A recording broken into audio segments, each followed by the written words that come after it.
what I'll do is I will share the link in the community because they basically are very active. So I'll just hit it on the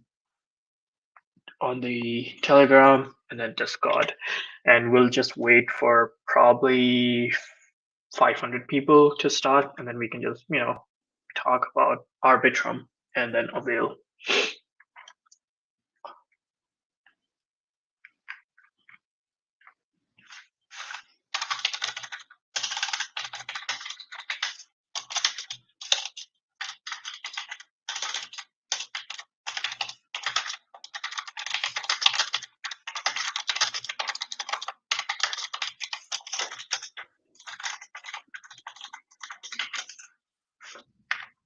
Oh, we already hit 200 people. Pretty good, pretty good. And then Yeah. Can they when, hear us right now? yep, they can hear us. Hey, everybody. So, yep, they can hear us. And like I always get impatient on how many people will be joining us. So let's just get started. We people can keep joining, and I also shared in one of our alpha groups, which is Proof of BD. So people can from Proof of BD can listen to us. Cool. So hello everyone, this is Naruto. We're just gonna start because we have almost 350 people. I'm here today with Chase. He's a very good friend of mine, working at Off-Chain Labs as partnership manager, leading all the partnership efforts at Off-Chain. Yeah, so, Chase, do you want to go around with your brief introduction, what you've been up to, and everything like that? Yeah, absolutely. Thanks for having me. Thanks for having me, Naruto. Like you said, I'm on the partnerships team at Off-Chain Labs. Certainly don't lead partnerships. It takes a village. For those of you that don't know, Off-Chain Labs is the builders of the Arbitrum tech stack. So, Arbitrum One, Arbitrum Nova, Arbitrum Orbit, if you're familiar. Particularly, my focus is on infrastructure success. So, with our existing partners, how do we build, grow, and maintain those relationships, make sure that teams like Avail are hitting their KPIs, and in doing so, that's going to grow the broader pie, right? I think this was one of the things that Off-Chain Labs did early on that was a little bit Sure. unique from a lot of other ecosystems, in that we sort of took this success function, and we said, all right, we've done a lot of business development work to get you to decide to build on Arbitrum or build your own orbit chain. But let's make sure that you're also successful once you've launched and once you've made that decision. And I think that's something that a lot of teams sort of lost sight of in Yep. like the BD race of the 2021 bull cycle. For sure, for sure. And like I've been always a big fan of Arbitrum. Um, I've probably looked into you guys more than any other chain, honestly saying. So very excited, like to kick off this conversation. So like Chase, I know you pretty much. We met at Eat Denver. It was like nice party with some of our friends. But like, do you want to introduce on how your journey started with off chain? What are your like major involvement right now, and what did you do before off-chain as well? How did you just end up here? Yeah, absolutely. Naruto and I became fast friends at an event at ETH Denver, so it's great to reconnect. Yeah, that was fun. That was a fun one. I started in crypto. Actually, I think my 4-year anniversary of working in crypto was yesterday. I was looking through like my old Very good. emails. So I Hmm. started June 2020 at a research firm called Token Metrics. If people are around for the 2017 ICO days, that was Yep. founded by Ian Bellina. And I started off as actually an unpaid intern. COVID, we were in the depths of COVID, and I needed any sort of job to put on my resume. Found this unpaid internship at a fully remote company. Obviously, everything shut down during COVID now, and really didn't know Ethereum from Dogecoin at the time. Sure. Began working on the customer success side. We were a research company, so I had access to a lot of really good research, and we were doing some interesting stuff with machine learning and how that could predict price movements and whatnot. So I started sort of dog fooding the product, investing on my own, just dove deeper and deeper into the rabbit hole as many do. Mhm. Worked there for 2.5 years. Eventually, started working in more of a research role, but also did business development functions, other things as well. They eventually launched a venture fund. By the time I left, I was the lead analyst at the VC. They were a $10 million fund, made some solid investments both before and after my time there. Um, After that, I did business development for a startup called Magna. They're sort of like a Carta for tokens. They're a YC company, raised $15 million from Tiger Global. I was doing business development for them, which is sort of how Naruto and I met, was through a former Magna colleague. Um, and then about 6 months ago, I joined the Off Chain Labs team. Sort of funny story. I actually interviewed with Off Chain twice. The first time, obviously, didn't work out, but I made it to the final round, and then a new role opened up, and they reached out again, which was very serendipitous. And still glad that shout out to Bellman on our talent team and Luke for reaching back out after that. For sure, for sure. Yeah. I think that's a pretty good journey, especially like, I've heard a lot from friends like Harrison or other people that you did a great work at Magna. So definitely there. And then, like you're killing it at Offchain for sure.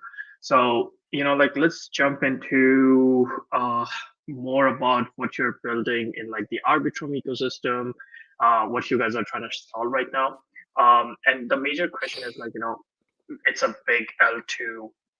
The L2 space is a lot. Like right now, there are probably 55 L2s that are alive, and then there are probably like close to 40 that are coming up, something like this. I saw it on the L2 beat.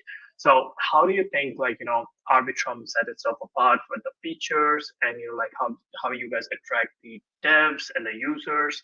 What is the major success point here for you guys? Yeah, it's a great question. So let me sort of split it off into our three core products. The first is Arbitrum One. That's the main DeFi chain you think of when you hear Arbitrum.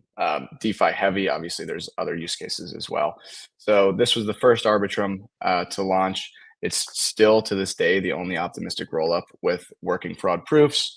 And I had this conversation last week at Consensus actually, where people said, "Do people care about security, or who cares about security?" And I said, "People. Basically, it's people who matter. Like when you're dealing with millions and millions of dollars, these small minutia of does this have a proving system or not, that really matters." On top of that, Arbitrum One has now become the most liquid.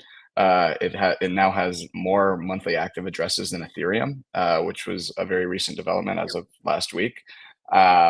It's also the fastest network, or the fastest L2. It's 250 millisecond block times, and when you compare that to competitors who are 1 and 2 seconds, we're posting 8 blocks to their one. So if you're standing at a cash register, standing there for 2 seconds might be a little bit awkward, whereas 250 milliseconds is very natural. Yep. That's used to what you're seeing when you're waiting for like a Visa Yep. transaction to process. And obviously, the ecosystem of builders is extremely collaborative. GMX, for example, who is one of the flagship DeFi protocols on Arbitrum, they have 80 plus teams that are building in or integrated, or building with them in one way or another. They've been an extremely helpful team for the Arbitrum ecosystem as a whole, and also projects who are building in the ecosystem. Next, we have Arbitrum Nova. Mhm. We like to say that Arbitrum Nova sort of pioneered Alt DA almost by accident, because gaming teams need more reliable fees. Like if you're going to charge $1 for this Fortnite skin and gas fees go to $1.50, then that's going to create a bad user experience. Or if you're subsidizing gas fees, you're losing 50% of your margin. Yep. Um, you're at a 50% loss rather. So we invented the data availability committee. We call this AnyTrust technology, where essentially you have a committee of trusted validators who are accepting the data from your chain, accepting your transaction data, as opposed to posting it to the expensive Ethereum L1. And again, this is pre-EIP 4844 days. So transactions on Nova are about half a cent compared to, at the time, 50 cents on Arbitrum 1. So that was a significant difference. And again, they're still more reliable. You just have to count on one of these parties being trustworthy. And then finally, we have Arbitrum Orbit. Arbitrum Orbit is sort of where we spawned the Arbitrum is freedom narrative. That's Mm-hmm. because it's highly, highly customizable. You can have your own custom gas token. So, for example, we probably haven't done a good enough job of advertising this, but Degen chain, which is an L3 on top of base, as many know, is actually an Arbitrum Orbit chain. And the reason they made the decision to go with Arbitrum is because we are the only stack with a custom gas token. Only For stack sure. with operating chains. Yeah. That's understandable. And I've seen Orbit taking off really well, like there's a big adoption right there.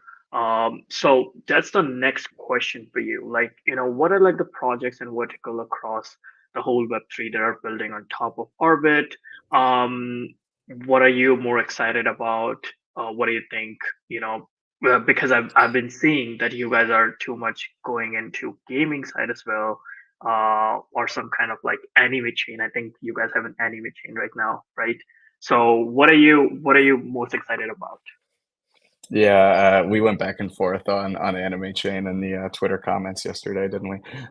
Um, Yep. so I'd say we've seen traction across gaming, DeFi, and community slash consumer as well. So essentially all the sectors, in my opinion. So gaming to me is particularly interesting, and this was probably the earliest use cases we saw.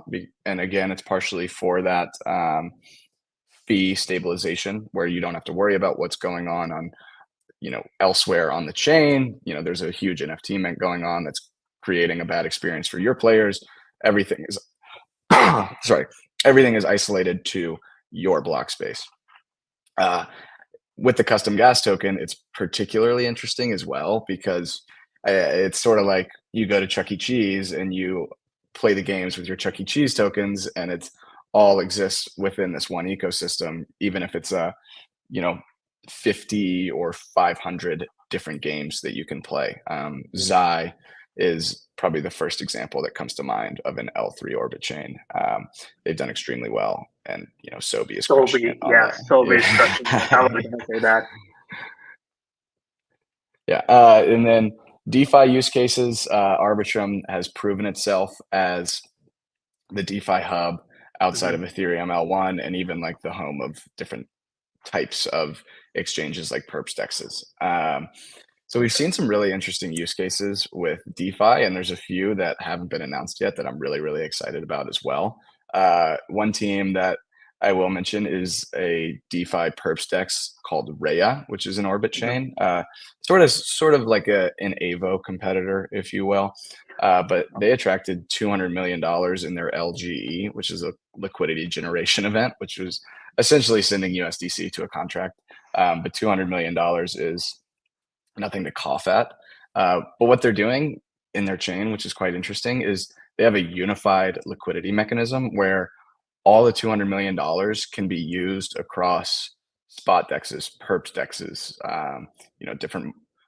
It can be used for margin on these perps dexes. It's really, really interesting primitive. Excited to see what that team cooks up.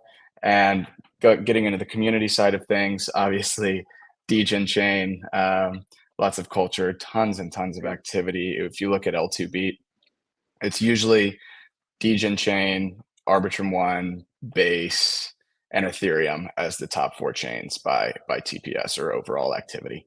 And Galaxy, that's the questing platform, just announced their plans to launch an Orbit chain last week. Okay. Consensus, they're going to bring more of their questing activities onto their Mhm. chain, which is really, really exciting. And based on the internal metrics that they've come up with, they think that they can hit 100 million transactions almost right off the bat in the first month.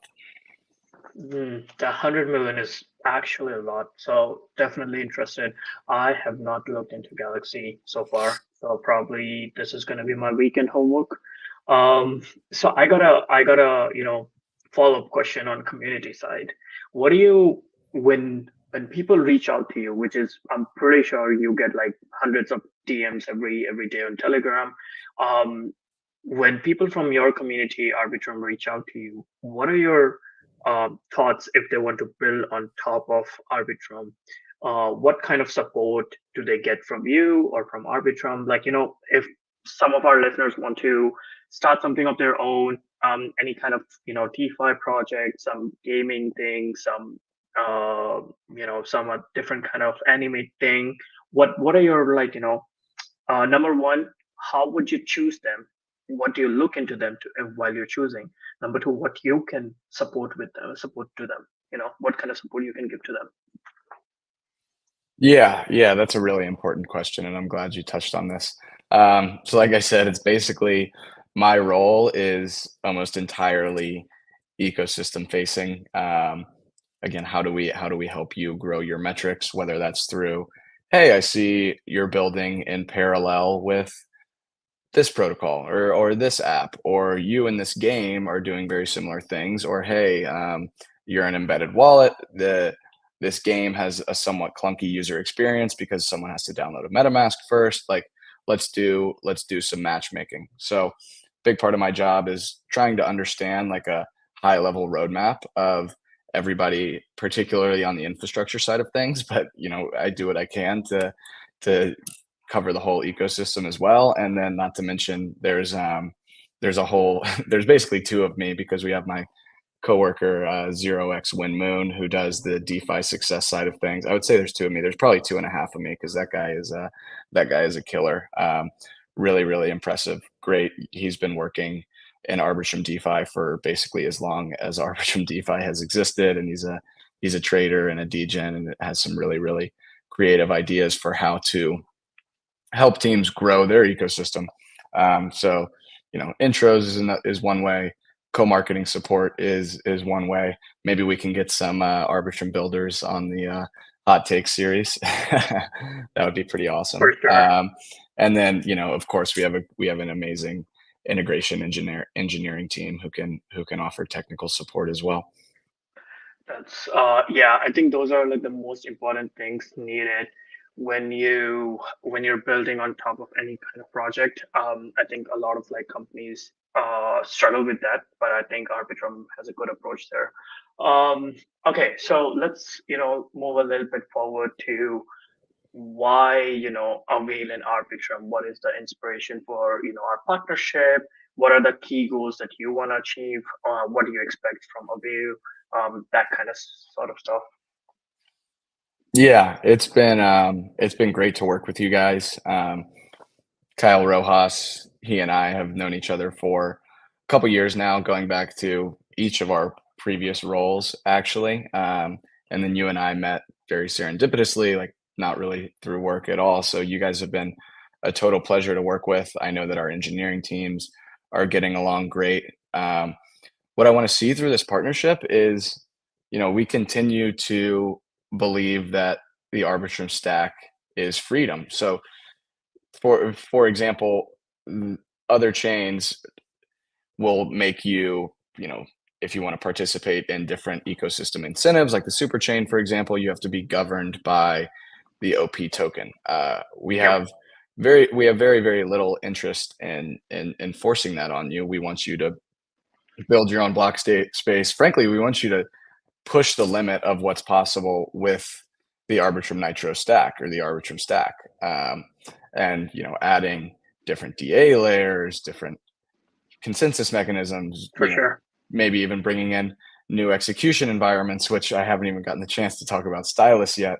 But we want things to be customized as much as possible, and we want people to push the limits of what is possible. But yeah, I would also love to flip that question back to you. And what are you excited about with the Avail Arbitrum collab? Yeah. So what I know is I think I saw someone's tweet recently, and that was like there are a lot of L3s coming up with Arbitrum, Stack, and the whole goal of Avail right now is to unify the Web3. The idea is that there's so much user fragmentation, there's so much liquidated fragmentation, and how do we minimize it? Um, so basic idea there is we are using Avail Nexus, which a lot of people we are building Avail Nexus, which a lot of people don't know about right now, is a permissionless framework which basically unifies the Web3. How it does is like it's a zero knowledge, like ZK proof based coordination rollup. So it's like a verification hub for every rollup, and the whole idea here is that you get a single proof aggregation, or you get a single proof for every other proof for the rollups, and this makes the whole user experience very seamless for like a way for Arbitrum, for OP, for anything else. So those are like my major things, and I definitely want like more Arbitrum L3s coming up because they will also help us, push the limits of what Avail can do.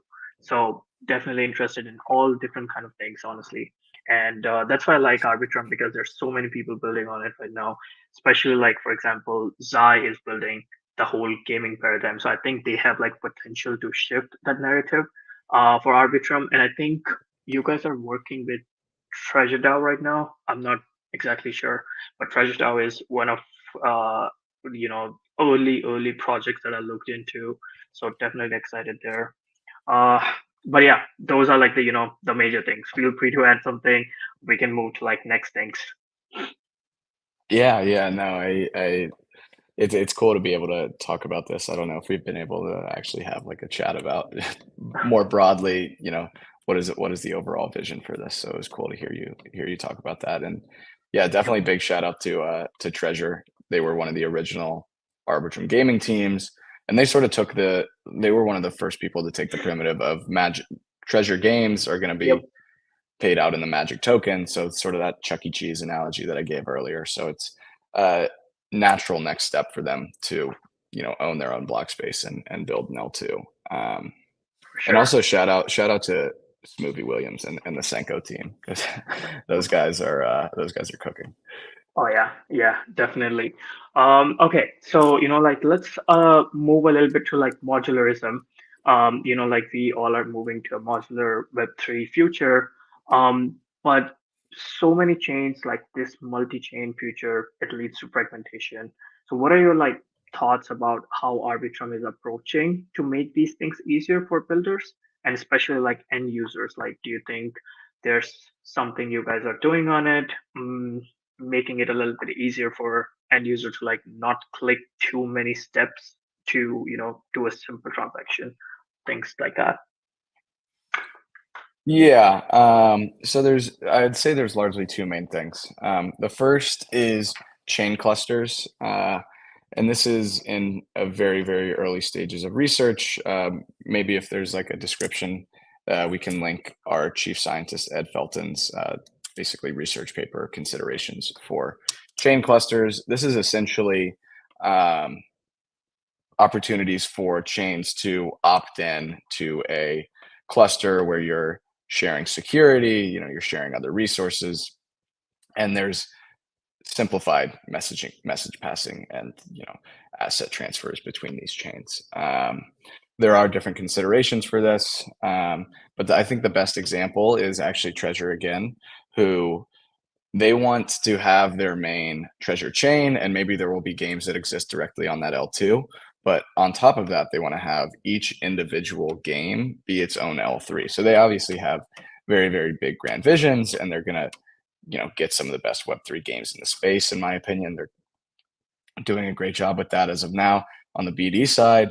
But their vision is that each game is going to grow so large that each individual one is going to have to be its own L2, L3, but they're going to be secured as a chain cluster. So that's number one. Another thing I want to mention is Arbitrum's and Off-Chain Labs' sort of thesis from the beginning has always been, ship first, announce second, and a lot of people like Mhm. to flip that on its head because Yep. does certain things to token prices that it For usually sure. work out pretty well, and then sometimes under deliver on the shipping side. I think we've sort of taken the opposite approach, and it's worked in the long run. Hmm. The second thing is working our work with Espresso to build a decentralized sequencer. So they're doing a great Okay. job there. They're building a essentially sequencer marketplace that is going to allow for seamless interoperability between chains, because these sequencers are going to be able to scan and see, okay, there's all these transactions coming in from each chain. Let's just do it in one fell swoop. And hey, maybe we can take transaction A here, or token swap A here to token swap B here, and we can have it sequenced by one sequencer, and put it in the same block. Interesting. I think, yeah, I know about Espresso doing something like sequencer marketplace, but I haven't seen a lot of teams or like a lot of orgs coming up with that idea. So that's pretty interesting to me. Not sure how they're doing it honestly, but I'm excited for that one. Yeah, don't want to take people away from your podcast, but I did see a Bankless episode today Okay. of Polygon. They're doing more debates now because the Justin Drake and Tully one went so well. But Yep. they did a Polygon ag layer versus Espresso decentralized sequencer episode, Oh, which that's very I interesting. haven't listened yet, but I'll definitely tune in. Another Uh, thought that mhm. I don't know if you've ever thought about this, but the way you can swap within a wallet, why can't you bridge within a wallet as well? Like I use my in wallet, like my in Rabby swap feature Mhm. almost exclusively at this point, because I don't want to go to the trouble of like going to a 1 inch or a Uniswap, or the list goes on. Mhm. Also, Uniswap is now taking bips on the front end. Yep. Why can't I just have a list of different bridging options inside of my wallet? For sure. I think that would be a nice user case. We definitely need some way for these wallets to interact with the bridge contracts on the end side. But it might be a nice idea to like add that kind of feature where you just list out what are the bridges and how to actually connect with them and swap it directly. Not sure if someone has ever thought about it. I hope someone does. Yeah, Okay. same here. Yeah. Yeah, that's a nice conversation. We almost have 2,800 people listening to us right now, so which is pretty good. Like, generally we have like 2,500 people, so we have definitely surpassed this. And like we have some people from the community listening, some friends listening, so going good there. So now because we have so many people, I want to go back to the idea of like Web3 gaming and anime chain. There's so much that Arbitrum is putting there, but like, what's the next big thing for you for Arbitrum there? Like, what are you guys looking at? 2 years down the line, the future of it. What do you think there? Yeah, yeah. Thanks for asking. So the exciting thing about each one of these individual chains is the chain operator can do almost whatever they want with them. So Anime Chain, their grand vision is to put anything Web3, any anime IP that wants to go on chain, it should start on Anime Chain because it's in the name. And the gas token is the anime token. So it's a very natural next step. Azuki has been the crypto anime brand for as long as it's existed, and that goes for Yep.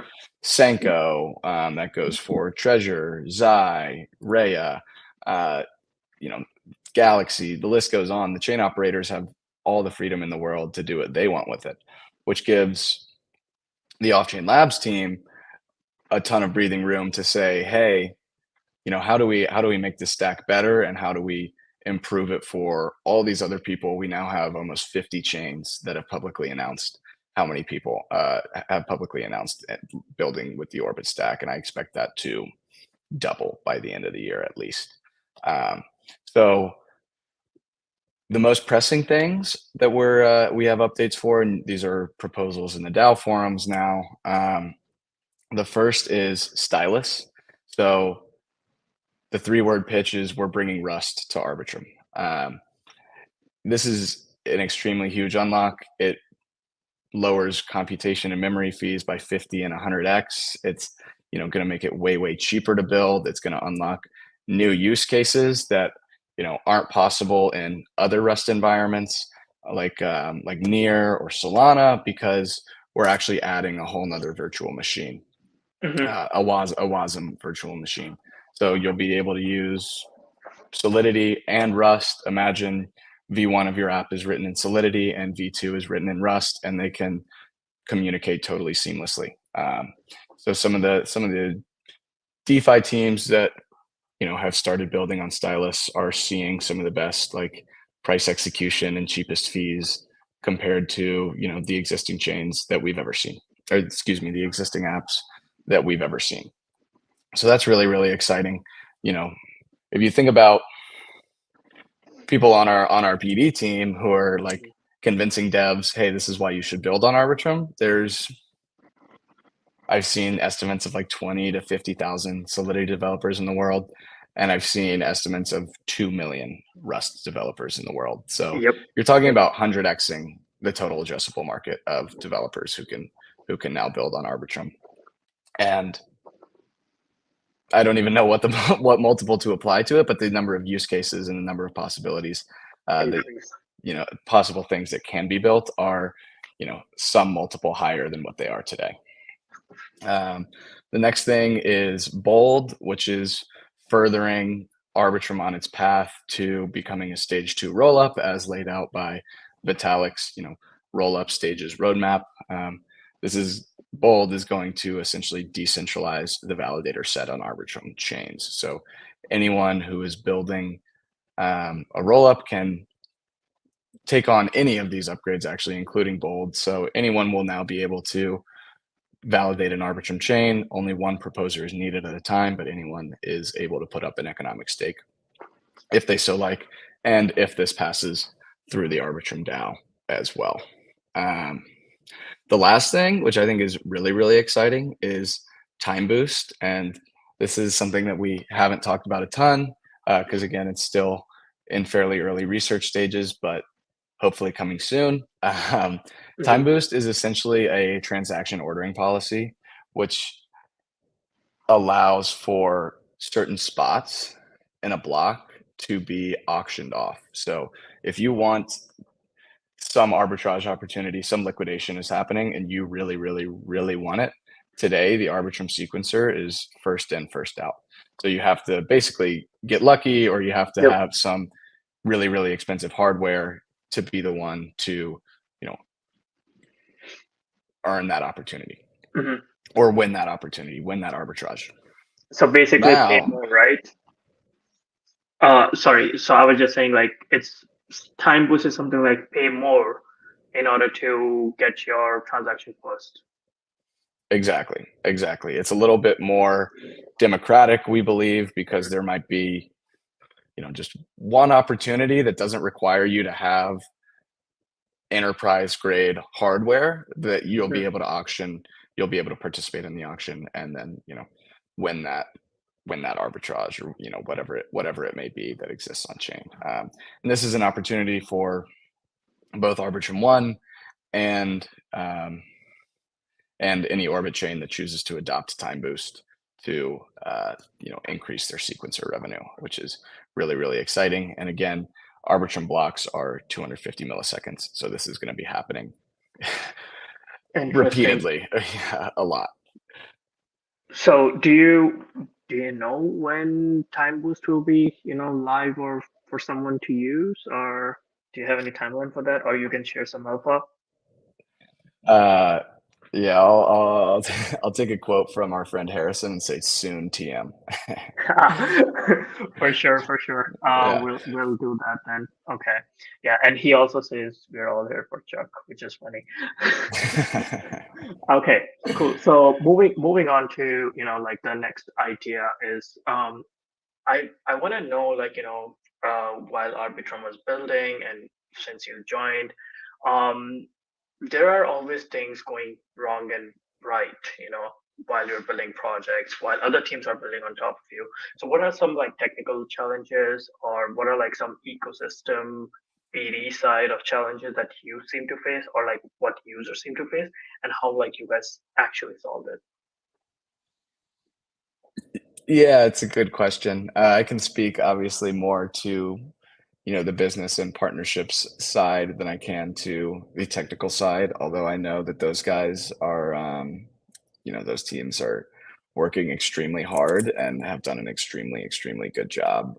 We actually have a bug of the week section in our all hands call that is always really funny, and it's sort of like I know 1% of the challenges that these people face, and it's really incredible to see, what they're able to do, and in an unbelievably quick amount of time, able to solve these like challenges that would take me 3 hours to even begin to understand.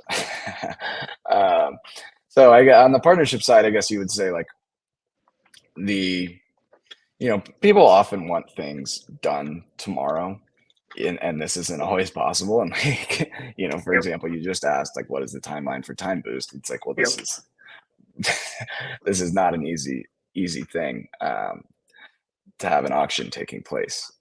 However frequently a day. Um, so managing those expectations is always really important. And then when issues do happen, trying to understand when technical issues do happen, trying to understand what happens from our technical team, trying to distill it down to the partners and helping them locate an answer or helping them think of a workaround or helping yep. them with phrasing to their community. Those are sort of the fire drills that I have to deal with on occasionally. How about you guys at Avail? Is there anything anything worth talking about? You can get technical. It just might go over my head. Yeah, so we are still like, pre mainnet, and there's still a lot of companies or, projects building on top of Avail. They are integrating Avail. So we definitely get a lot of questions on, how we can integrate this feature, how we can add this feature. And from me as a DevRel, my only thing is like let them, like I cannot actually like deploy the mainnet for them. But what I can do for them is get the right answer as soon as possible. So these are the things like, on the sides of dev or BD, or like the mix of both of them, which becomes like dev thing. Is my goal is to the response time should be very low. So whatever they need, whatever resources they need, I can get them in probably less than few hours. That's my basic idea on like helping them, because there are always technical difficulties when you're building something.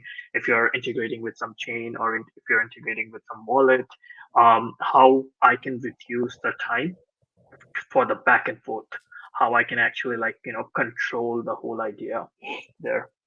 So definitely these things. And then also like making sure that every partner of us, they are feeling comfortable whenever they're talking to us, whatever they can do while they're integration. um, we are approachable to them. All these different ideas come out to be like what I aim to do while I'm working here, so that no one has issues. So basically these kind of fire drills, you can say, like right now we're still in the phases, but like these are like the fire drills that we have. Yeah, yeah, no, that makes sense. I think your job is sort of like mine, except I Yep. could never do it because I'm not technical. No, I think you do a great job at Arbitrum, or off chain. Definitely have heard a lot from Kyle, so I understand like how much you've been up to. Um, but yeah, you know, uh, I think those were like my major questions. I think one thing I'm very sure about is that once we have Avail TA mainnet and once we have Nexus, there are like so much growth opportunity between like Arbitrum and Avail. which I'm really excited about. And then of course, like I'm gonna probably see you at different events, and we're probably gonna do a lot of things together. Yeah, yeah, no, absolutely. I look forward to cooking with you guys and seeing you at the next conference. It'll be great. Yeah, for sure. ECC would probably be the next conference for me, and we'll, if I get to see you, I'll probably see you. But yeah, if like the final thing, if someone needs to reach out to you, or they want to build on top of Arbitrum, what's the best way? I know, like anyone can probably tag Arbitrum Twitter account or tweet about it, but what do you think is the best way there? Yeah, yeah. It can reach out to me. My DMs are open on Twitter at allred_chase. So last name underscore first name. Feel free to reach out there. The at Arbitrum account. There's also at Arbitrum devs. Our team tries to be as available as possible. So, if you need to reach out to me, you can DM me on Twitter. I try to get back as quickly as possible. And maybe even going through Naruto at Avail. No, I don't get your DMs flooded, but no, please reach out. If I'm not the right person to talk to, I'm happy to steer you guys in the right direction. For sure, for sure. And we've almost hit like 3.3K listeners, so that's pretty good. But I think we've talked a lot, and I really enjoyed like talking to you. Thanks for being here, Chase. And gonna be closing the stream. If you have any last few words, feel free to share it across. Um, yeah, no, thanks. Thank you so much, Naruto, for having me. You know, look out for more Arbitrum Orbit chains on the way. Look out for Arbitrum chains with Avail DA, and definitely be looking out for Stylus. The Stylus testnet is live today, so devs are able to go in and build using, Rust on the EVM, Rust and Solidity. Please play around with it, break it, let us know what's wrong with it, tell us how it's great. Uh, Yep, you know, yeah, for sure, definitely for sure. Rust is coming to Arbitrum, so we're excited about that multi VM. Yeah, I'm definitely excited about that one. I've been doing Rust for a while now, so there's a big Rust community, and definitely very very excited about where you guys are headed. But anyway, thank you guys for joining us. I'm gonna be closing the stream, and we'll see you next week with a different idea. Bye. Peace.